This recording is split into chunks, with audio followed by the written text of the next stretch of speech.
KPBS On Demand is supported by UC San Diego's Art Power, presenting cellist Joshua Roman, performing from his album Immunity, alongside music by J.S. Bach and more. Sunday, June 22nd at UC San Diego's Epstein Family Amphitheater. Reserve your tickets at artpower.ucsd.edu. Today's episode features mentions of drug use and violence. Listener discretion is advised.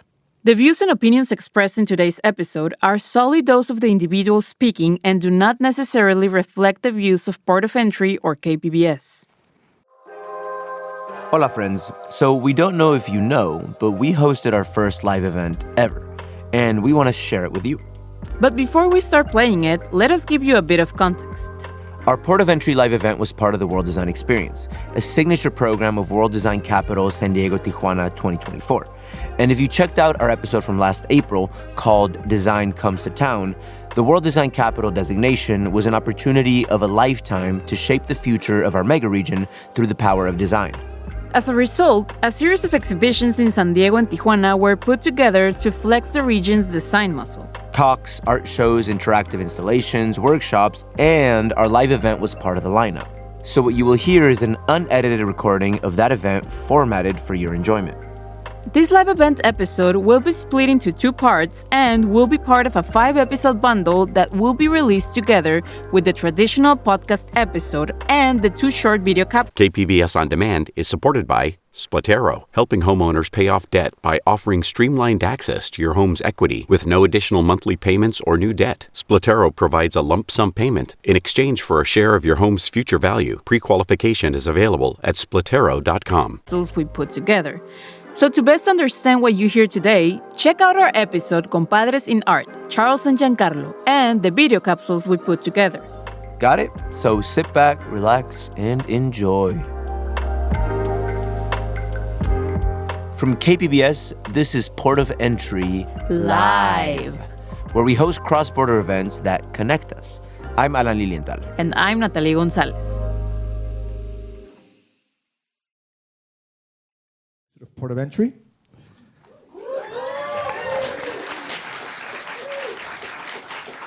We have a afternoon full of delights and cool things for you.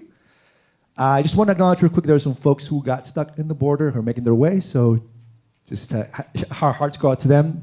You know, the trans-border experience is a little bit unexpected, so some of you know this. Before we move on, our General Manager has some opening remarks.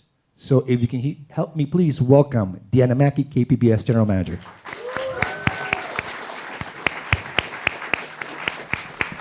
Thank you. Are we on? Hello. That sounds like we're on. Welcome, everybody. Bienvenidos. We're so happy to have you here at KPBS. We are thrilled to be part of the World Design Experience San Diego with our Port of Entry podcast. And before we begin our exciting event today, I want to tell you why we're so excited about this special podcast. KPBS has been broadcasting and providing you excellent content, services, events, engagement for 64 years this month. So it is our anniversary, our birthday. Thank you. And some of you know us for our news coverage. Some of you love our arts and culture. Some of the little ones in your life like us for Sesame Street and our other kids programs. But along the spectrum of our shows, whether it's Mr. Rogers helping us feel our feelings and make them mentionable and manageable, or heartbreaking crises that we're covering, at the center of everything we do is people. Our job is to convey people's point of view for better understanding across our community. As public media, you are who we serve, and that is really important. That's why it's called public. We serve you. We don't serve any shareholders. You are our constituents. And we want you to see yourself reflected in our stories. We want you to learn and find connection with others, even people who think differently than you. And we want to help you thrive in today's world and help create a better community for San Diegans. And in order to do this, we need to look at everyone who lives and works in the San Diego region, and that includes our border community. It undeniably influences the San Diego community on so many levels. Back in 2020, the Port of Entry team drafted a mission statement to guide their podcast. It says, help Port of Entry listeners build an empathetic connection to other cross-border people and better understand the many ways that the border impacts our region. And I think they've been doing that very well for 4 years, don't you? I agree. Episode after episode, the Port of Entry podcast puts a human face and personal story behind the issues that it covers. It truly puts empathy and understanding at the heart of its work. And it helps bring to life KPBS's public service for all San Diegans. I want to thank those of you in the audience who have contributed your story to Port of Entry in the past and have been guests in prior episodes. We are honored that you're letting us tell your story and sharing it with San Diego. I am so proud of this team. I know many of them are very nervous today. This is only the second event that we have done in the KPBS studio since our remodel, and the first time we've done a live studio audience like this for this podcast. But I am so proud of this team, and I am so proud of all the support that you have for them as well. I'm excited that you decided to join us today for this special episode, and you're in for a treat. I know many of you came to our KPBS table in the front part of the lobby. I encourage you, if you didn't, to learn more about the things KPBS is doing. We have many staff here wearing their KPBS t-shirts that you can speak to. I hope you enjoy the show, and now I'm going to turn it back to Julia. Thank you. KPBS On Demand is supported by Splatero, helping homeowners pay off debt or for home improvements by offering streamlined access to your home's equity with no additional monthly payments or new debt. Splatero provides a lump sum payment in exchange for a share of your home's future value. Learn more at splatero.com. Very much.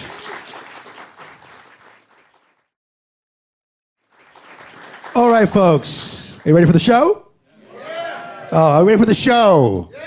There we go. That's what I want to hear. Folks, as you may have noticed, run of the show. Yeah. Let's get the slide. So yes, thank you, Deanna, for those remarks. We'll start our show right now. I will give you the introductions, the taping guidelines, some housekeeping rules. Then we go into a live segment taping and guests with our guests and Q&As, as well with a short intermission, then some tracking or recording. After that, some Q&A and a little bit of a raffle. So, and at the end, final mingling and the end tours if some of you missed the tour at the beginning, all right? So, as you may notice, Deanna's remarks were in Spanish. So we are making a concerted effort here to make sure those who feel more comfortable with Spanish are be able to participate or follow us along, all right? So some safety guidelines. The bathroom is to the left and another left, all right? And in case of an emergency, the exits are in the back. If you can follow Rich over there, turn around over there.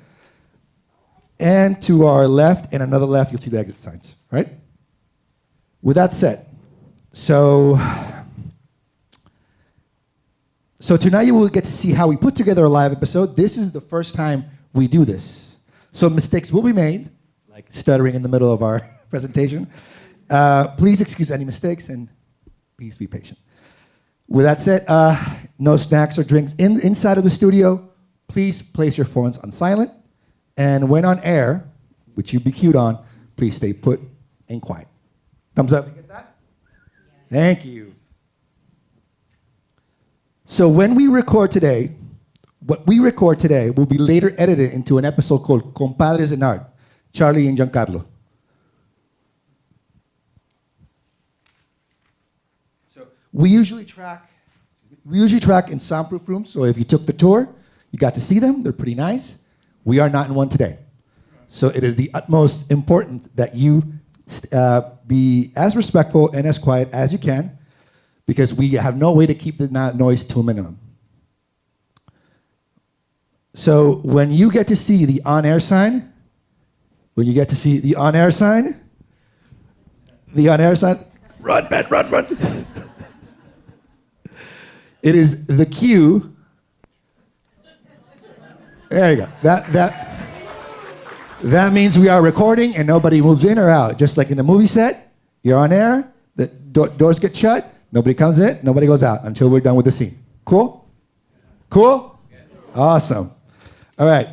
So with that said, if you need to use the bathroom, we will cue you sometime before when is a good time to do so. All right? Because after that, we'll shut the doors. Cool?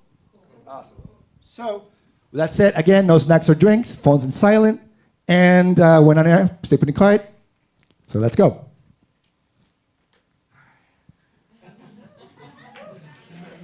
All right. So the cool part of the day is that you're going to get to participate in what we tape today. So when you be cute to applaud, cheer, or surprise, you will see this written in bolded red with asterisks. All right? So let's practice. Next slide. So when you see the sign of applause, you... Let's try that again, folks. When you see the sign of applause, you... There we go. When you see the sign of cheer, you... A little bit louder. When you see the sign of cheer... There we go. All right. With that said, no further ado, Adrian, cue the music, please. Cue the music, Adrian. Killing me, Adrian. By the way, we have Adrian as our sound wizard back there. We have our supervisor, Lisa Jane Morissette, doing the multimedia. Rebecca do the camera. Brandon there helping out. Ready? Okay. Next slide. Please help me in welcoming the Port of Entry hosts, Alan Linital and Natalie Gonzalez.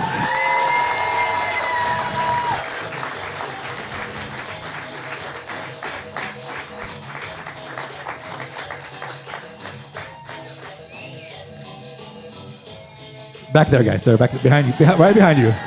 Woo!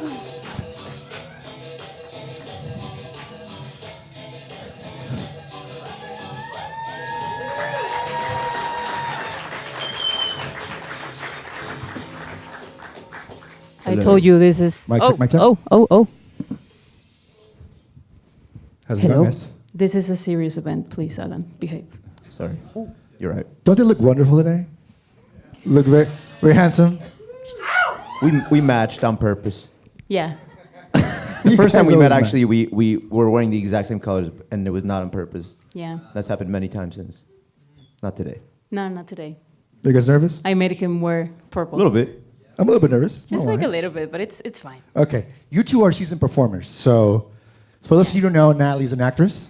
And Alan always plays in the band. So they're quite comfortable with the stage. Me, on the other hand, I am not. All right. So, Alan, could you help us give us a rundown of what Port of Entry is? Absolutely, Julio. Okay. I'm going to warn you guys up front. I go off script a lot, so good luck following along. The script. So you not go out script. The script is right to your right. to your right. Yeah. Well, as many of you probably in the audience can relate, and definitely everyone on this stage, many of us who live in this region find it quite challenging to belong to just one identity. Because of where we live or how we grew up, our sense of belonging goes beyond simple binaries of black and white or Mexican and American.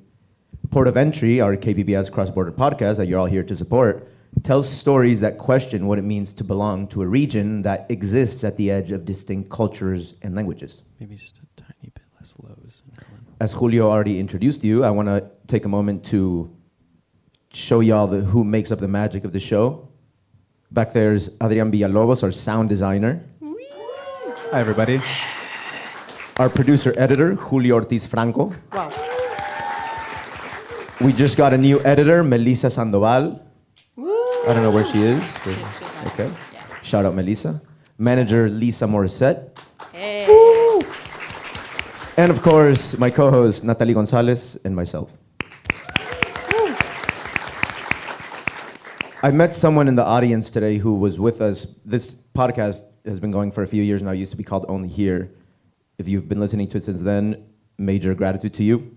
This project started 5 years ago as we wanted to create an arts and culture podcast that captures the real life that happens in this very dynamic, ever-changing, multicultural region, something that stood in contrast with the messages that were being dispersed in mainstream media at that time, specifically from people who don't live here or have no lived experience of what it's really like to cross the border.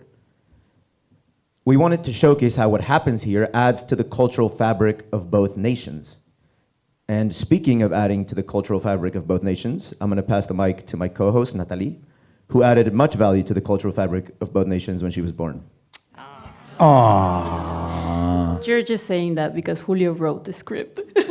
That was me going off script. That was beautiful. That was from the heart. Thank you. I wasn't expecting that.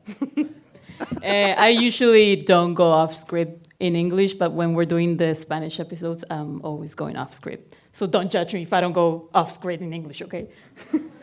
So since the beginning of Port of Entry, we have committed to be an inclusive space where audiences can feel seen and heard. And actually, some of your story suggestions have made it as an episode, like the episode Design Comes to Town, which was suggested at a producer's club meeting.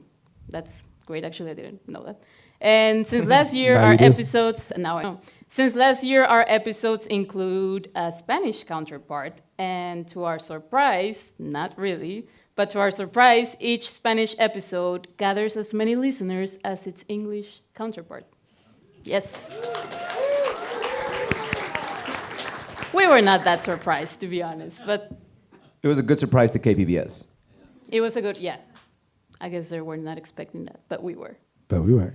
We knew it, right? We knew it. We knew it. It was a build it and they will come situation. Yes. And you came. It just doesn't make sense to be telling stories about the border and not tell them in the original language. So, the original language, a lot of those stories were in Spanish. So, and the people we interview sometimes, they don't speak English, or they speak the language, but they just rather speak Spanish because they feel more comfortable.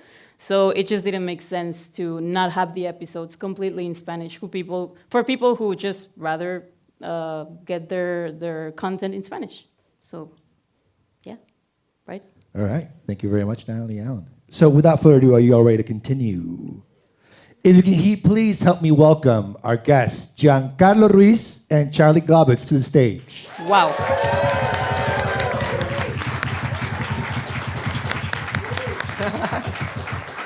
There you go. There you go. Wow. He's a natural. Wow. Now you gotta do it, Whoa, whoa, whoa. There you go. Whoa. Whoa, no autographs. Wow, they're so famous. Right. Look at them, they're so pretty. Awesome. All right. Sin pena, cáiganle. Yeah. As you can see, they have matching haircuts. Ellos planearon mejor su entrada, wow. Yeah. Oh, Okay. oh, thank you. So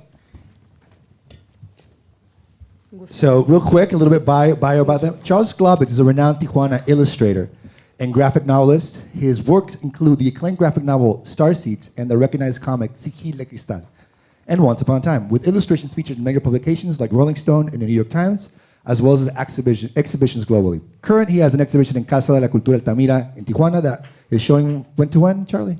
I'm sorry? Well, when is your exhibition in Casa It de la opened on Cultura? Friday, sorry.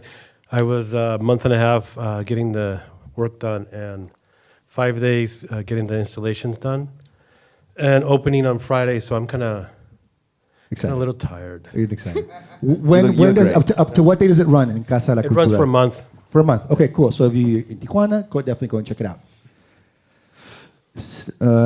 Giancarlo Ruiz is a Tijuana multidisciplinary artist with over 3 decades in theater, film, and visual arts. Giancarlo has since directed internationally recognized short films like Insecto, 4, co-founded various architects in Tijuana, and gained recent acclaim in both Netflix series Tijuana and the film El Rey de la Fiesta. He has a latest feature in a film called Solo que nunca fui, which is airing where?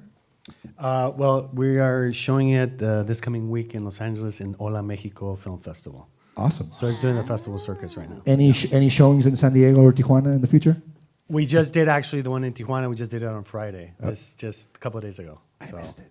You were not invited. Also, if you fly Aeromexico, his movies are playing yeah. on the little TVs. Oh, yeah. Oh yeah, check them out. Okay. So, Also, This is side a- note, if you saw the Google Doodle last week for Mexican Independence Day, worldwide, the little doodle for Mexican Independence Day was done by this guy. Yes. Nice. thank you very much. Yeah, that's so true. I could do And the that. point is, we're in the presence of some great artists of this region. Yeah, and if you come through, what's that place, X, the Cross X thing? CBX, you'll see my art on the wall. Okay. It's just a small flex there, right? So I'm everywhere. It's just like, even in Miller Lite cans, right? Yep. His art has featured in Miller Lite cans, which I couldn't find online. All right. So this is your cue. We'll start taping in 10 minutes. So if you want to step out into the bathroom in the meantime, whatever, in 10 minutes, we're going to start taping. That means we're going to shut the door. Nobody comes in, nobody goes out. So this is a good time to go. So before we get started, instead of having them telling us about their lives, why don't we show you a little bit about who they are and what they do. So dim the lights, please. Full screen. And if you can add pause, there's the words of sound.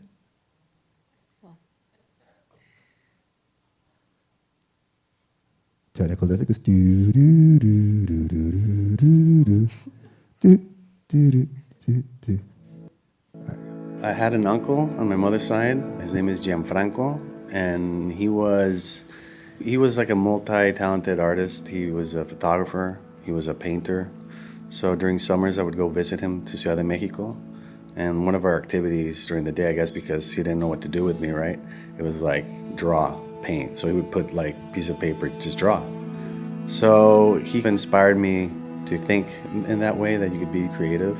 And then I think at some point I realized at a certain age that I did like to draw and I like to paint. And I think that at some point I was like, well, maybe I could be like a fine artist. Maybe I could.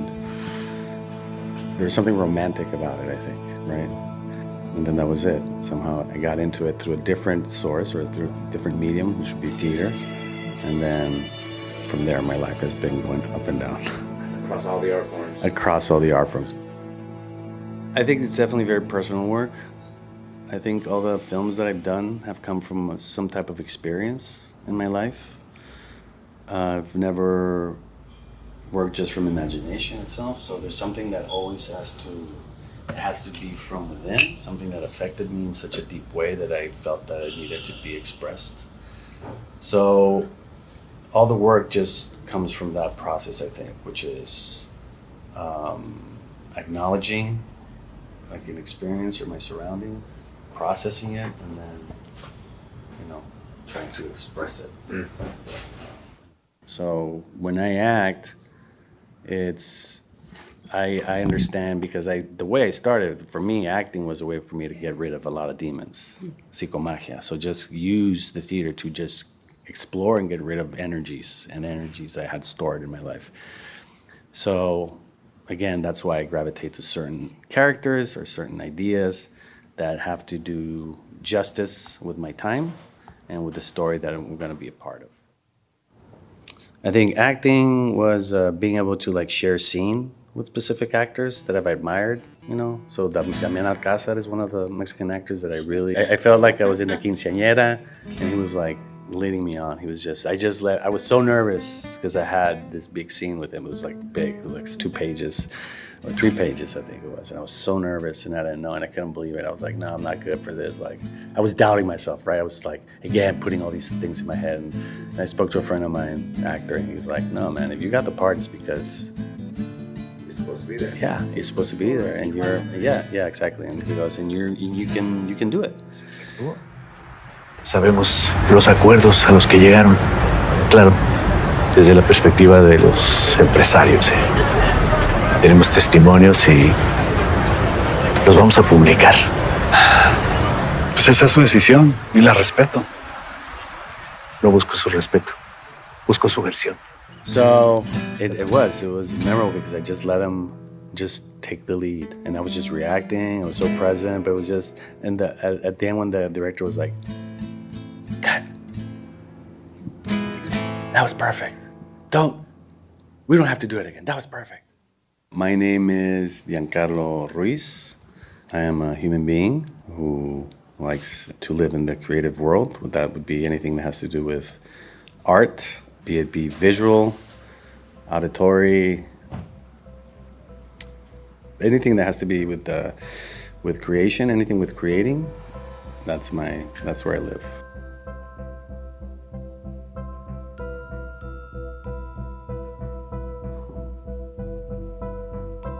Every child starts drawing around at a young age. I think I just never stopped.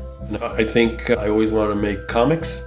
For whatever reason, along my path, on my journey, when I got older, I wanted to make art. I wanted to be a painter. I think I was struggling with myself, struggling with what I was doing, struggling with my art practice, struggling to figure out why I was unhappy. So I'm like halfway finishing this 110-page comic book for a show in Mexico City. And it's like 3 a.m. I just smoke some weed, drinking tequila to keep pushing myself. My hand hurts, my back hurts, my ass hurts. And I ask myself, why am I torturing myself? Why am I putting myself through this process? It's torture. I'm enjoying it, but that's just screwed up. And then I had like realization and everything went backwards to when I was a kid. And I turn around and look at myself, it's because you always wanted to make comics. That was your wish. When you grew up, you wanted to make comic books. And I started crying. But it was tears of joy. I finally realized what was behind the motivation of me making art was because I wanted to tell a story. I wanted to make comics. Vente. Vente. Métate.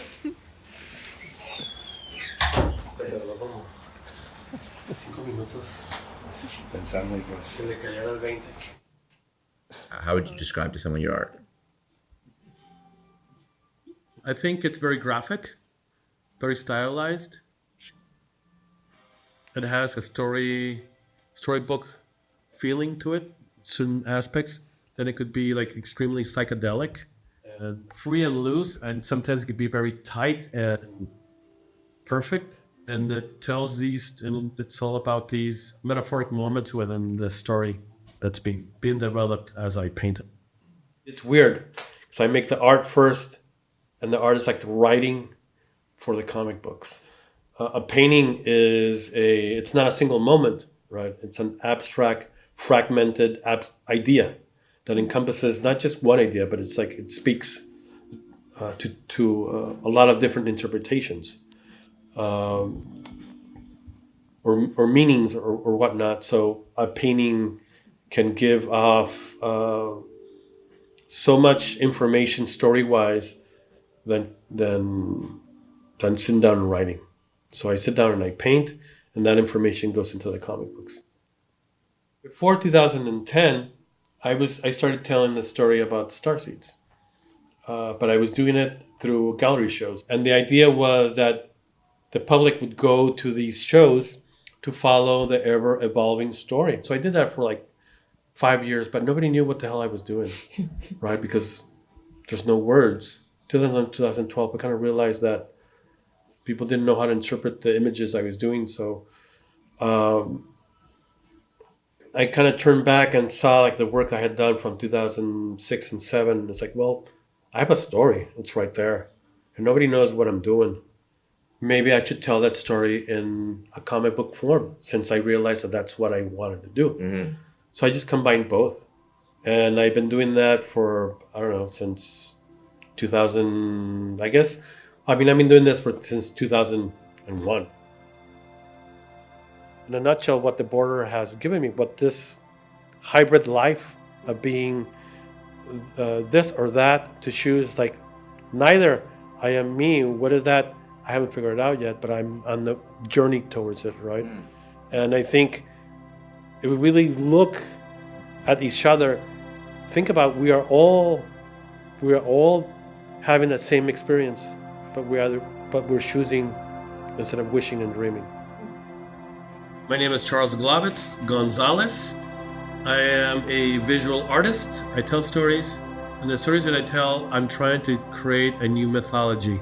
This new mythology comes from all the way from the beginning of the cosmos, all the way up to the manifestation of our wishes and dreams.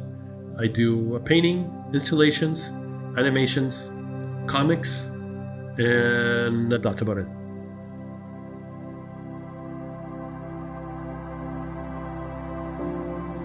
All right. Need the lights, please.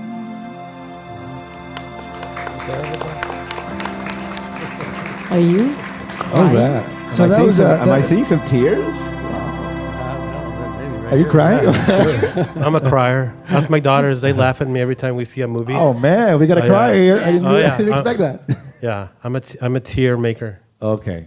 Wow, that's a compliment. So, folks, we will now be moving to the next part, which is basically, you guys have thoughts? You guys want to say something? Natalie, Alan? You did a great job on that film. I had never seen it. That Me was, neither. That was beautiful. I remember that was the interview we did with them. Yes. That was a wild experience to see how you put it together. Well, you can Great talk about job. that at Great the end job. of the Q&A with folks, how we did that. Yeah. Cool. Awesome. Beautiful. You guys want to say something? Is that kind of like... Are you a filmmaker? I might be. Maybe Port of Entry should go audiovisual. Maybe. I don't know. What do you think about that? Oh, there we go. I have a question. Yes. Who chose? You're not allowed to ask questions. No, okay. We're doing the Yeah. You're not the audience, Charles. Who chose to write my name with a Y and then change it with an IE? That was my dyslexia. Okay, thank you. Yeah. All right. Julio tiene problemas. Yes. All right. So, next, previous slide, please. Okay. So, next slide, sorry. Yes, okay, so part of this whole section will be featured in part of the forthcoming episode, Charlie and Giancarlo, Compadres in Art, and it's dedicated to the story of how their friendship pretty much was manifested in a graphic novel. So Giancarlo is an ex-screenwriter, Charlie is a graphic artist illustrator. They collaborated to put together this graphic novel entitled The Fracture, and it's based in a dystopian future in the Tijuana, San Diego region. Next slide. So before we start doing an interview, and our guests will indulge us in a live reading, but before that, next slide. Please, it's time to go on air. Shut the door, nobody comes in, nobody goes out. Ben, take over. Master Ben. I think Adrian just quit. Adrian just quit? He can't come in or go out. Too much pressure for him. We're used to doing this in a room with 4 people, not 100. I think he couldn't handle it. All right. I hope he's fine. Is he okay? All right. Okay. So, should we wait for him? No. All right. Second. All right. This is unexpected. All right. So, Charlie or Giancarlo, can you do us the honors to talk about the context of The Fracture? So, we're rolling and action. The context of The Fracture. And this synopsis is written by Giancarlo. The Fracture is a comic series about a dystopian post-apocalyptic reality set in Neo-Tijuana after a failed government experiment causes the San Andres Fault to split from the mainland, creating its own land known as Babel's Sanctuary. La Fractura es una serie de cómics sobre una realidad distópica post-apocalíptica ambientada en Neo-Tijuana. Después de que un experimento fallido del gobierno provocará que la falla de San Andrés se separa del continente, creando una nueva tierra conocida como el Santuario de Babel. These experiments have caused mutations in Babel's sanctuary, and one man known as Macburro must battle these mutants to stop the epidemic virus from spreading to the mainland, a story about redemption, resilience, loss, and faith in a time of lost dreams and hopes. Estos experimentos han causado mutaciones en el Santuario de Babel, y un hombre conocido como Macburro debe luchar contra estos mutantes para detener la propagación de un virus epidémico hacia el continente. Una historia de redención, resistencia, pérdida y fe en tiempos de sueños y esperanzas rotas. Thank you very much, Charlie. Let's go ahead and open the file, The Fracture, so we can start our live reading. All right, so the comic's right there in front of you. Sí, aquí lo traemos. So, All right.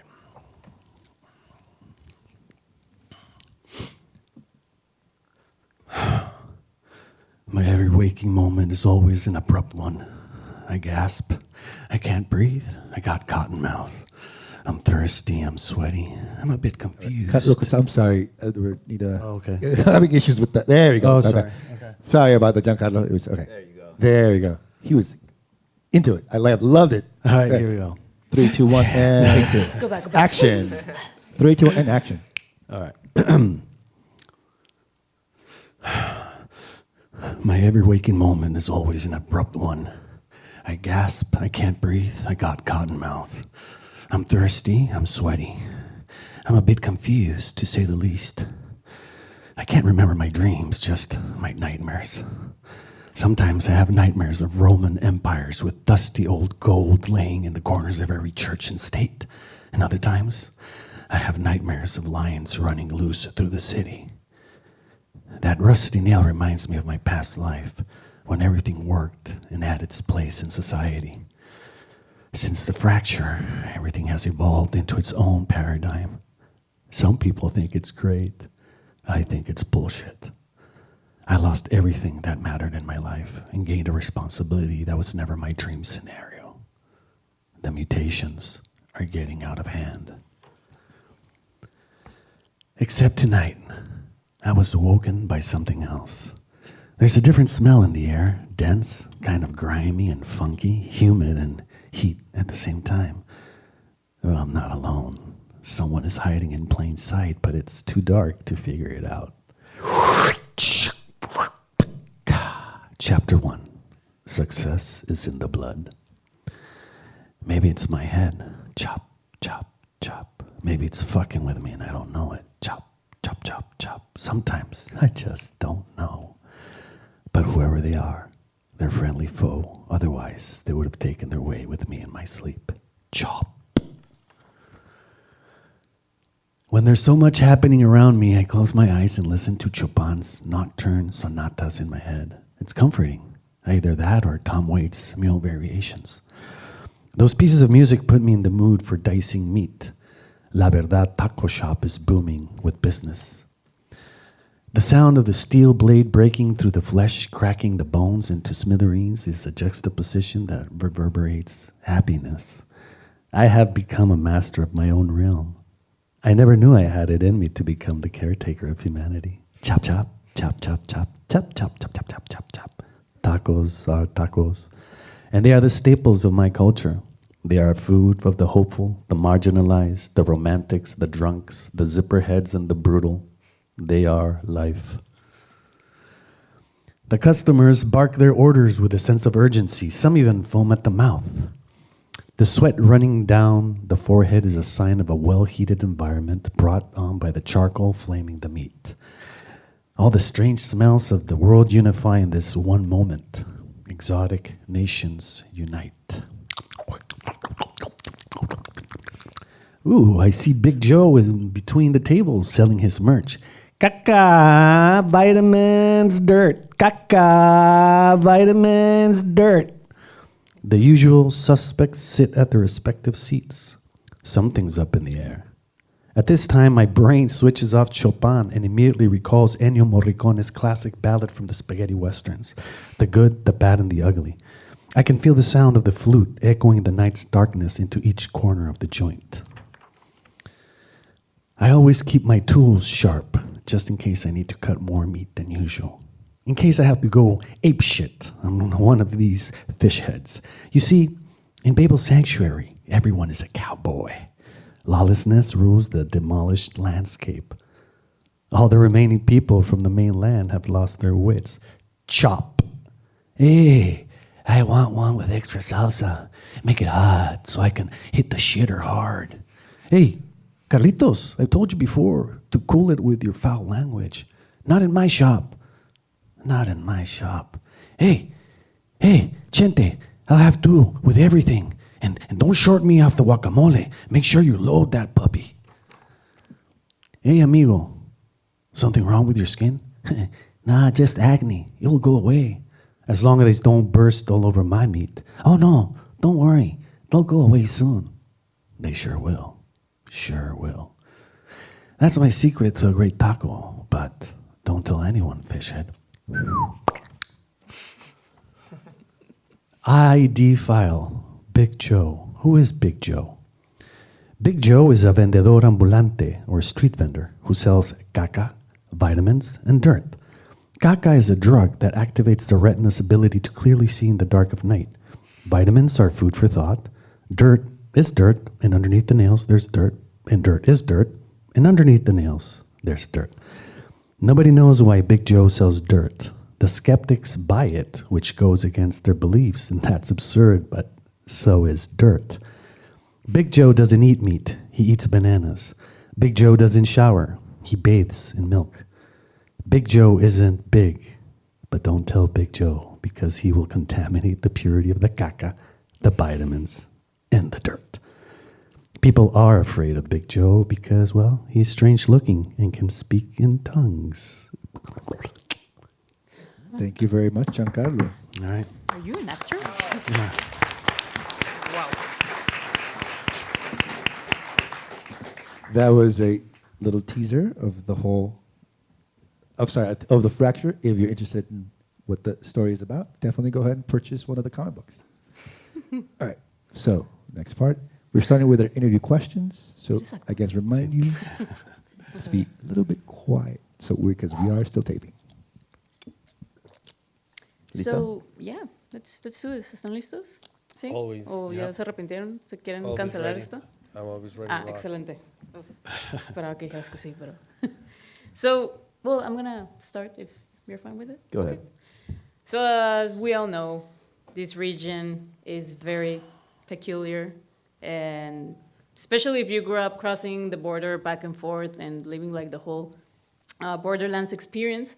So, we're wondering what exactly inspired you to set the fracture in the Tijuana border region, and how has this setting influenced the story of the fracture?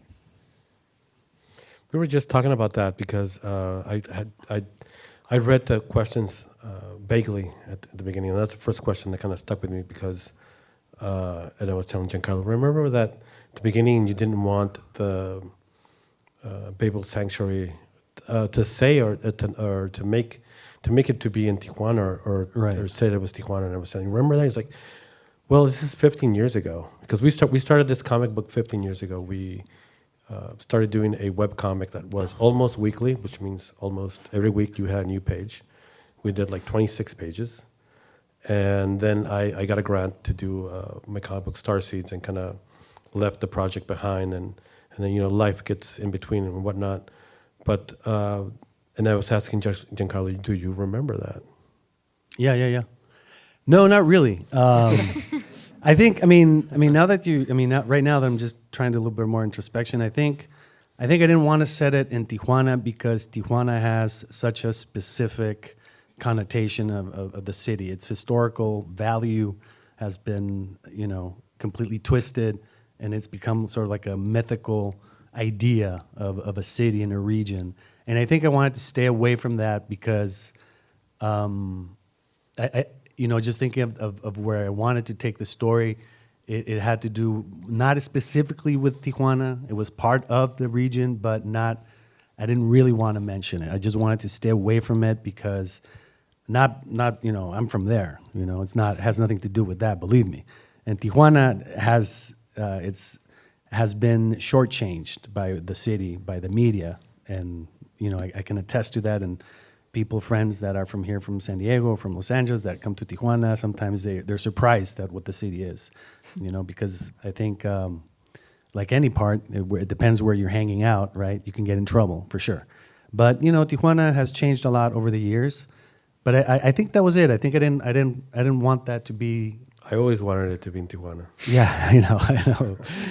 Yeah, and I think there was a compromise when we retook the project back like a year and a half ago, or is it 2 years now? Yeah. After me, it's always like Giancarlo didn't want to do it anymore because I left the project, and I think I'm sorry about that if I ever hurt your feelings. And I'll sit in front of these 100 people, Giancarlo. Please forgive me if at a moment in time I decided to choose a different path. I'm sorry, but I needed to go. Now. Yeah, I needed to go that path to be able to be here. But after, a couple of years ago, it's like, well, let's not name it Tijuana, but what if we name the archipelago Neo Tijuana? And that doesn't put it in a place, but it makes the whole place a place. If that makes sense. And I think, we finally agreed. Yeah, it becomes like a real fiction of the fiction. Mm. So then we can actually play with the story itself, and we don't have to. Take from facts or from anything that's real or that we think it's real or stereotypes. We just create a new myth of Tijuana.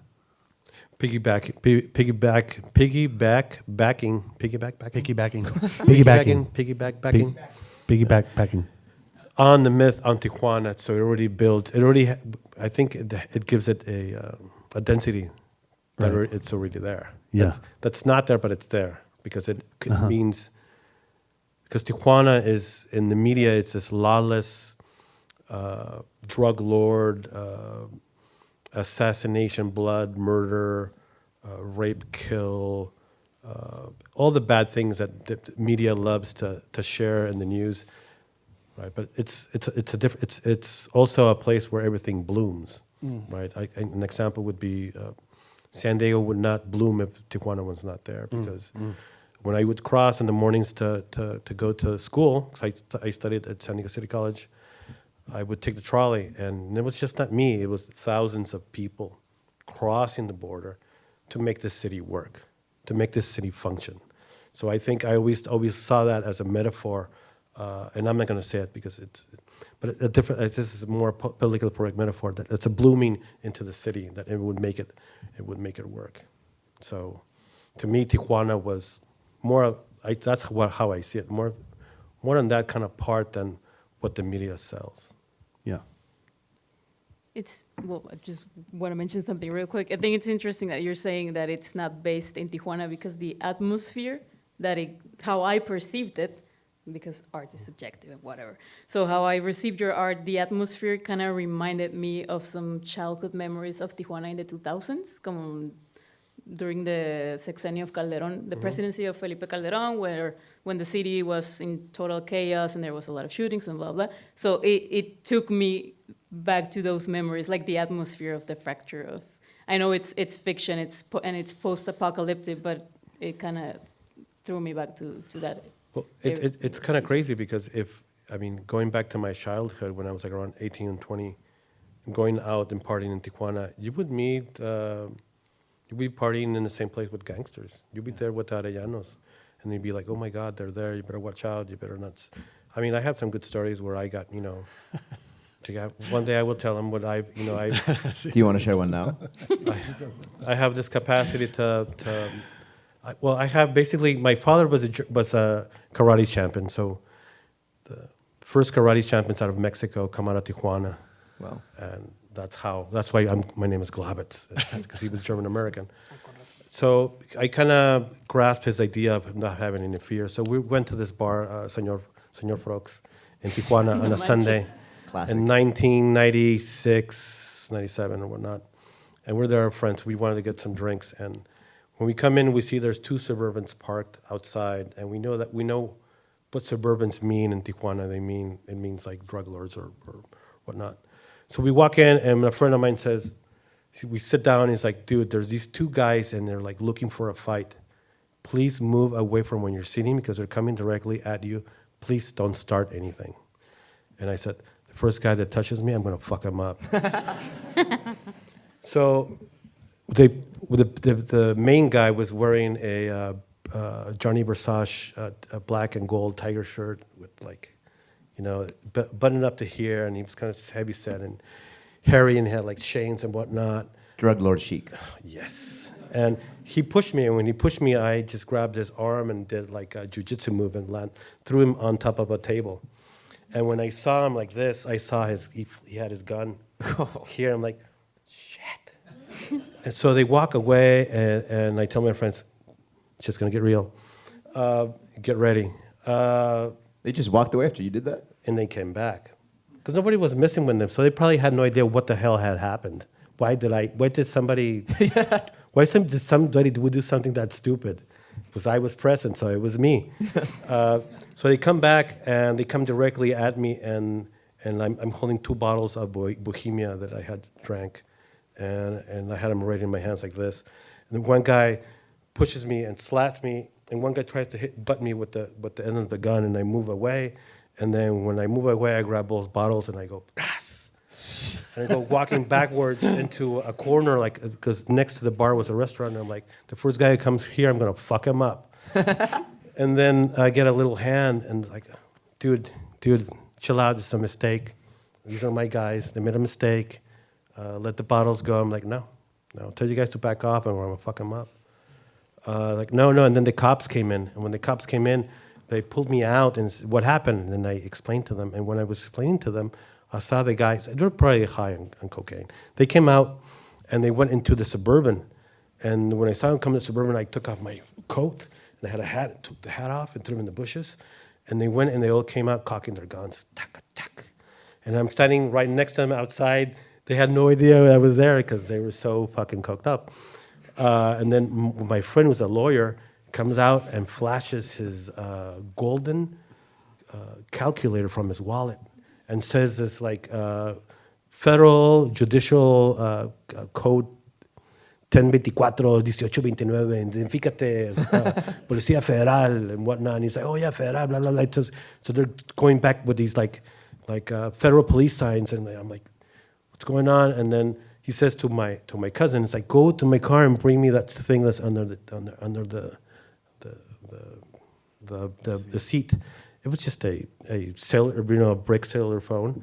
So he goes and picks him up and he grabs him. He's like, okay, now we're gonna go.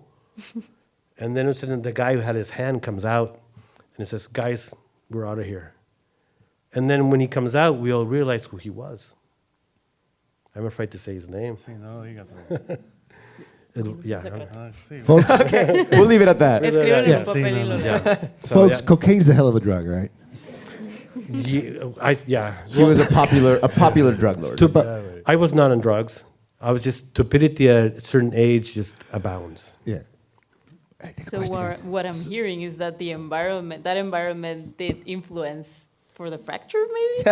I don't know. Good segue. Well, I mean, maybe that's why I can draw it, because I lived it, but Giancarlo wrote it, so you should probably, I'm sure you have stories. Yeah, what experiences helped you shape the narrative, personal experiences in Tijuana that helped shape the story? Yeah, I have stories like that as well, I think. Not as, as karate. Yeah, that was pretty exciting.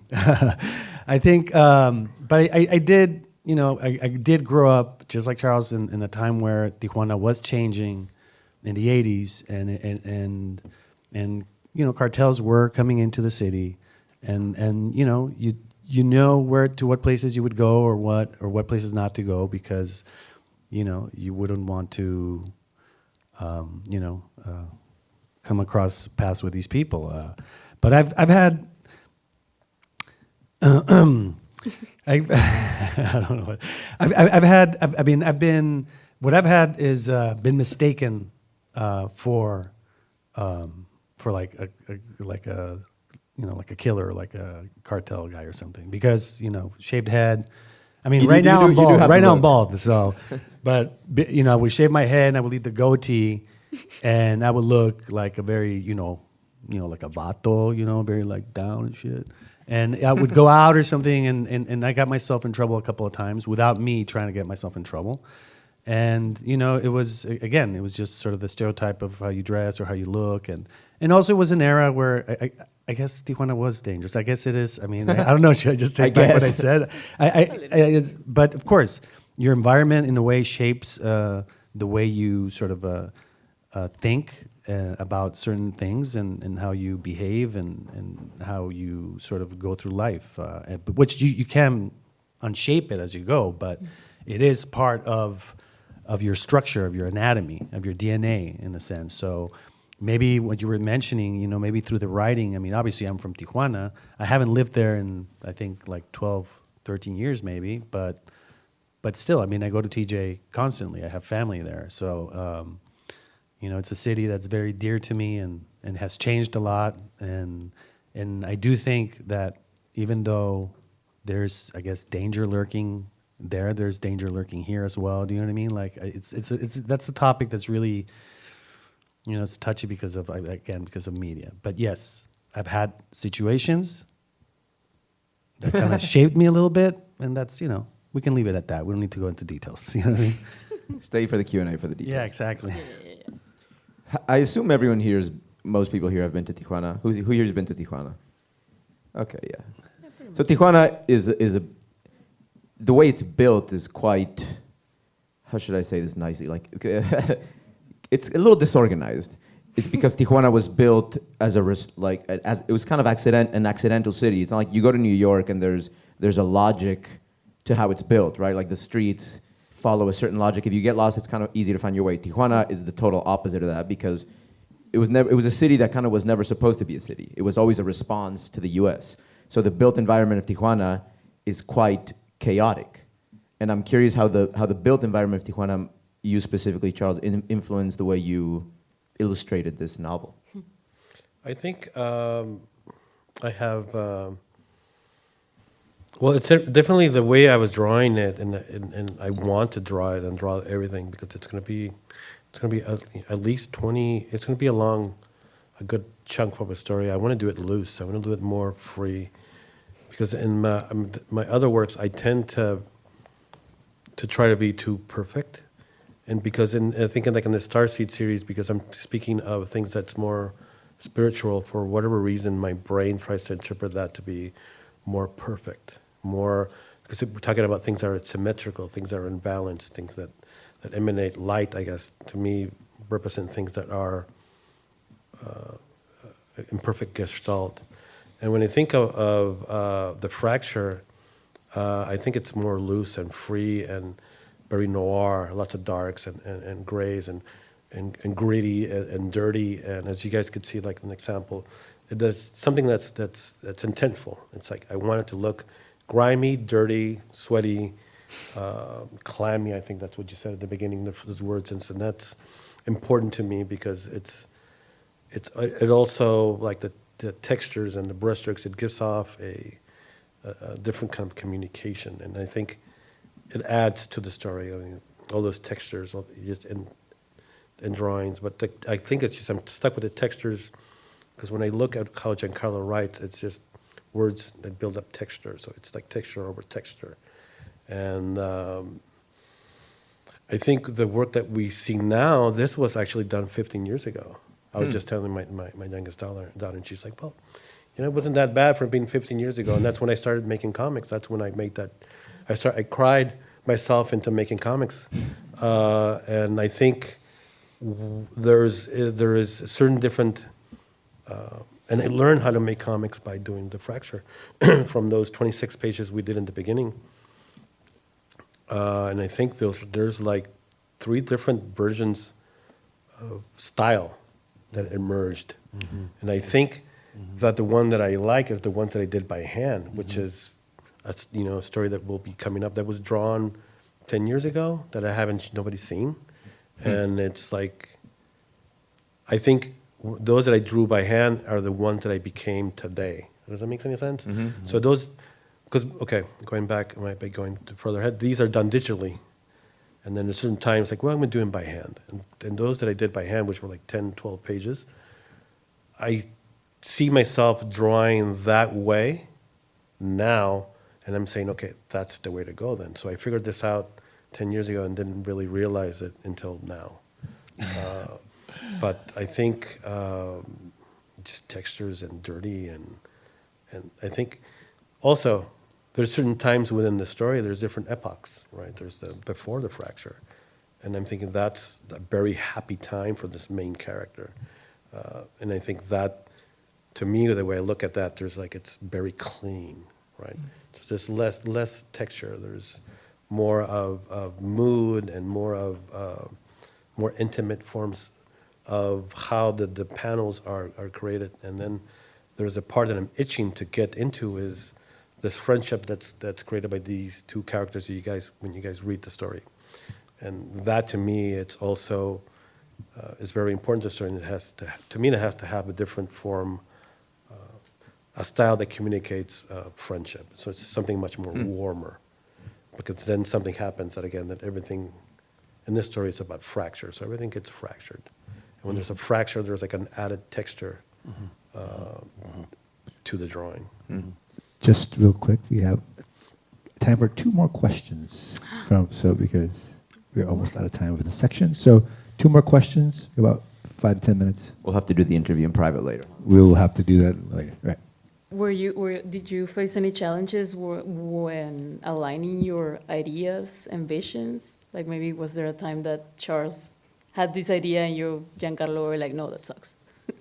No, I think when it came down to the art, I mean, I've collaborated with Charles in many other projects, and I think I always sort of just let him do his thing.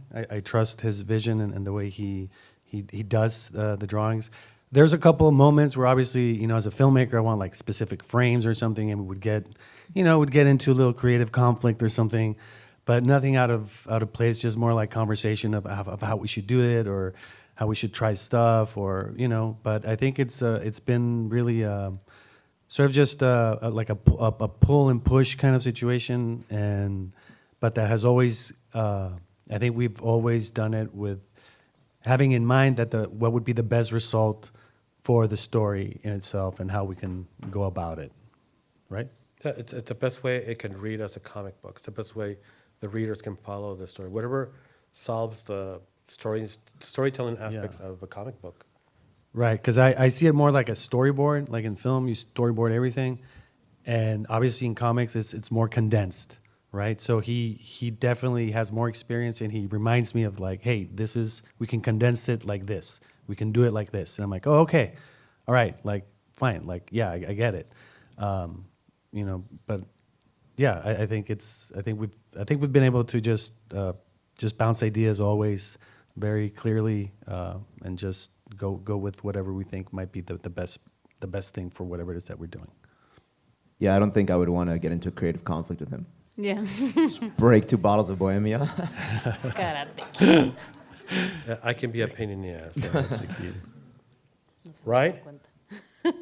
Yeah, you could. Yeah, of course.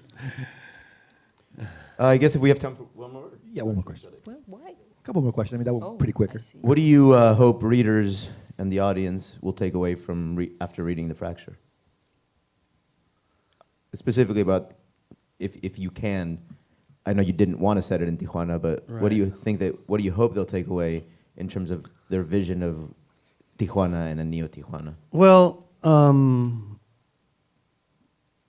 I think because it's not factual, you're right. It's fiction. At the end of the day, it's fiction. You know, it's not based on anything. I mean, you know, it's sure there's the San Andreas Fault that splits from the mainland. I mean, we're still here, so it hasn't happened, right? So it's more of an idea of what could be, right? If borders didn't exist, right? If we have mental borders, and then we have physical borders, and then if we get rid of the mental and the physical, and we're in one space, then what would happen? What would be the relationship between Mexicans and Americans, or whatever you want to call it, like, sister cities? What would it be? What could it be?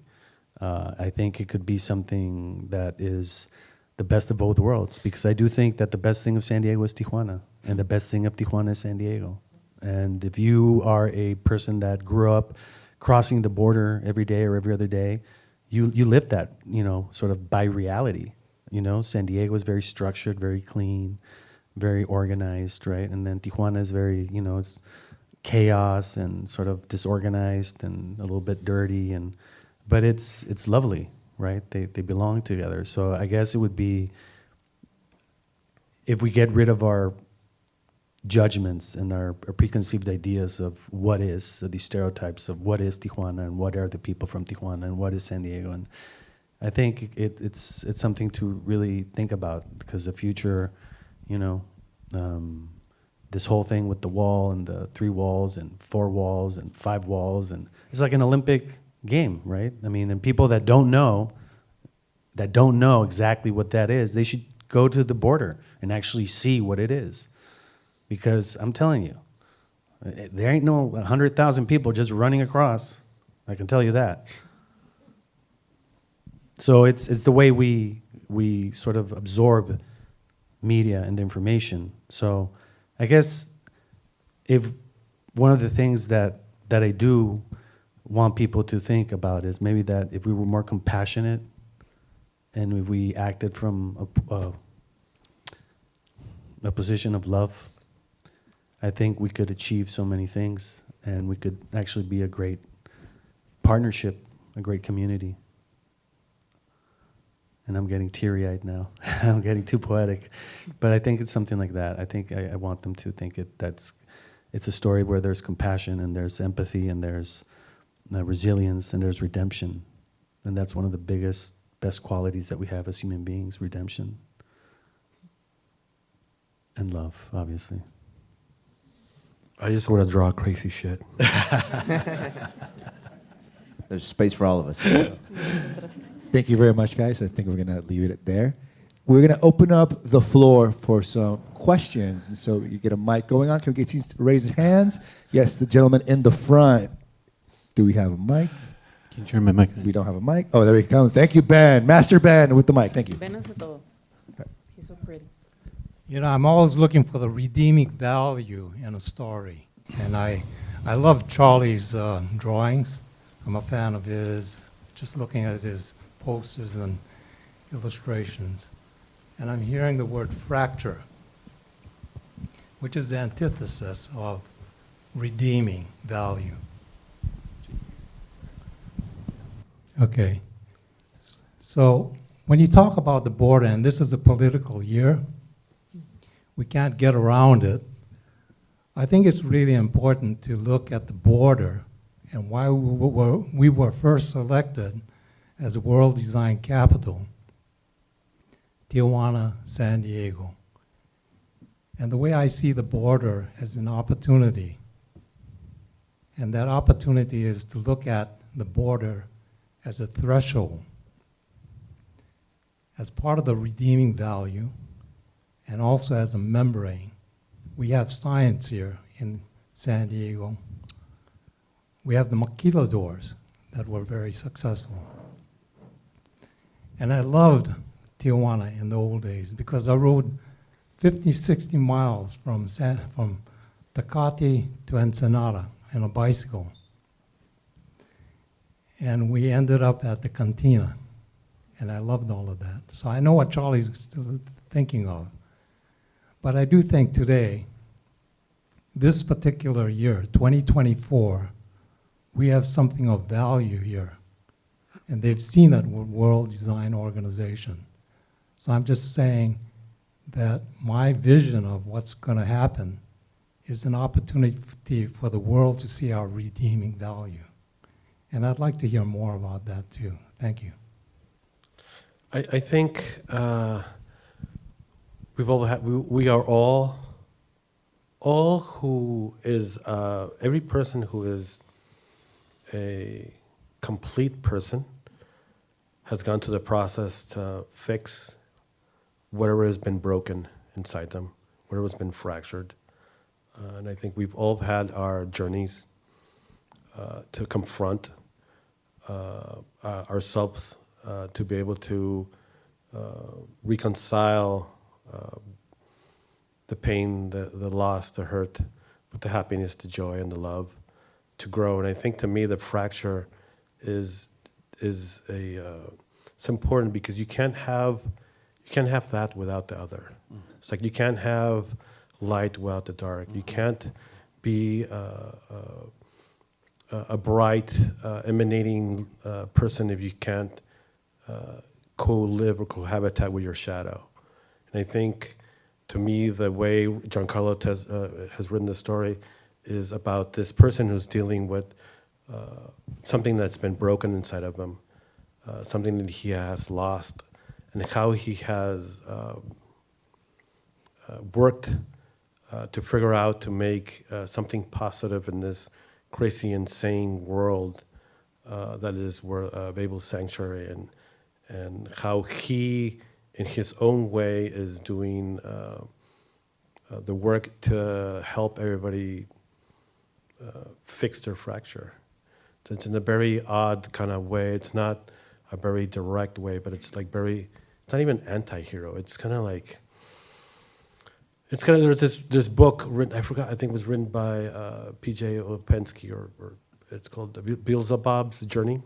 So it's a story of how Beelzebub takes his daughter, and from the beginning of the universe all the way to the present, right? And how he just screws up everything because he's a devil. That's his job, demon. Fuck everything up. But throughout the whole story is everything that he has screwed up. You see how humanity or civilization has risen up, right, to evolve or mutate beyond that his little finger to screw things up. And he says, that's why I'm important. That's why I exist. Because if I don't exist, then there is no mutation, there is no transformation. So I think the idea of the fracture, to me, that's the redeeming quality of the story, is to help people evolve. I don't know.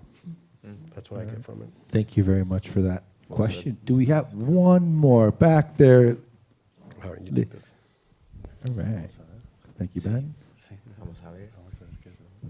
Hello, I just wanted to say thank you so much for your presentation. This was really inspiring as a person who's a creator and transborder artist as well.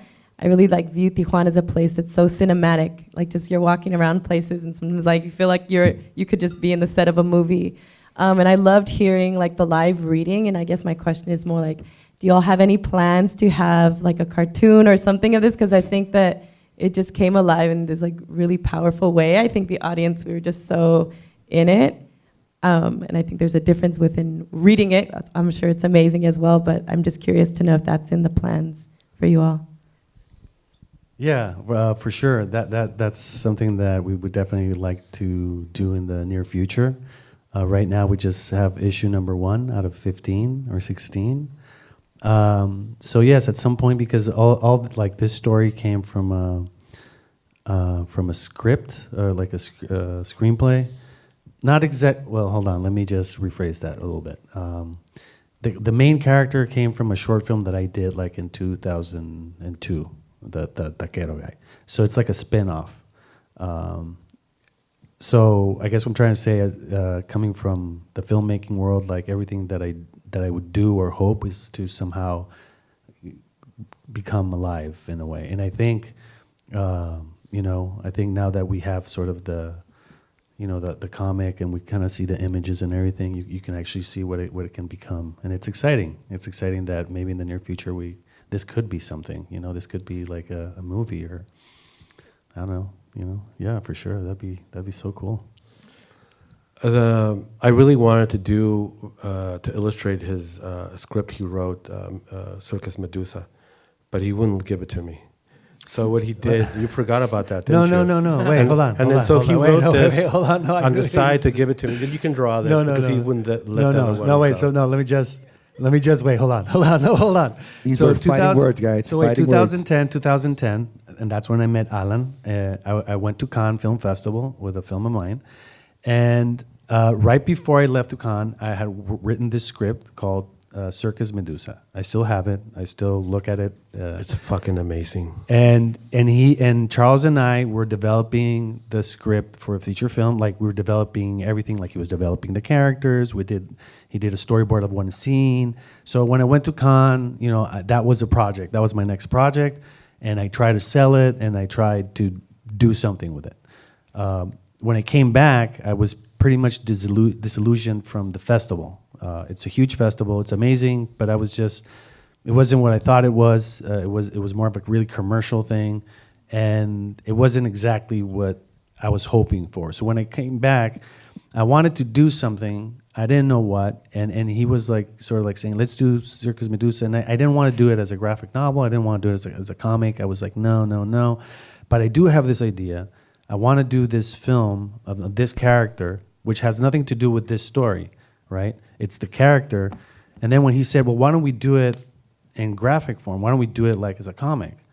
I thought about it, and I said, okay, all right, but then if we're going to do it that way, I'm going to change the story. I'm going to really go deep and really try to filter these ideas that I have in my head and talk about, resilience and redemption and all these things, faith, and all these things that I can do it through here. And also the production value in a way. I don't have to wait for, 200 people to do a shot, right? It's just really just Charles just sitting down and doing the drawing. And there it is, right? You can have a guy jumping off a cliff in a motorcycle, and it's right there.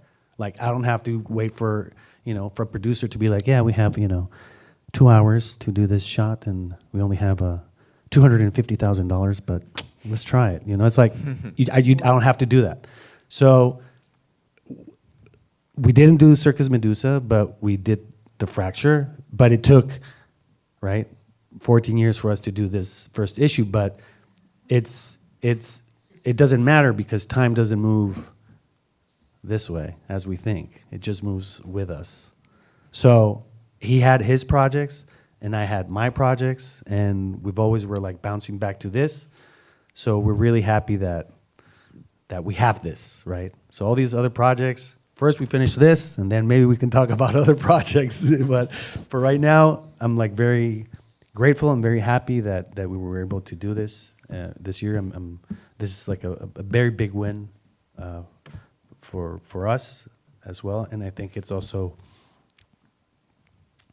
kind of, oh man, I'm getting teary-eyed. I think it's also rekindled our friendship. So that makes me really happy. Beso. Let's let that brotherly love soak in, folks. I'm not going to say anything. I'm going to ruin that.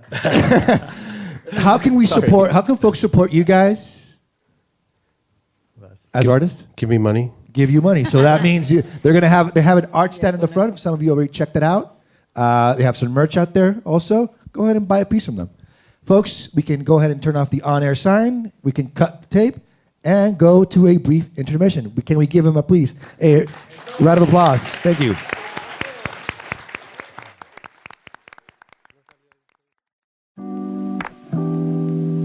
This live event and episode was written, produced, and edited by Julio Cesar Ortiz Franco.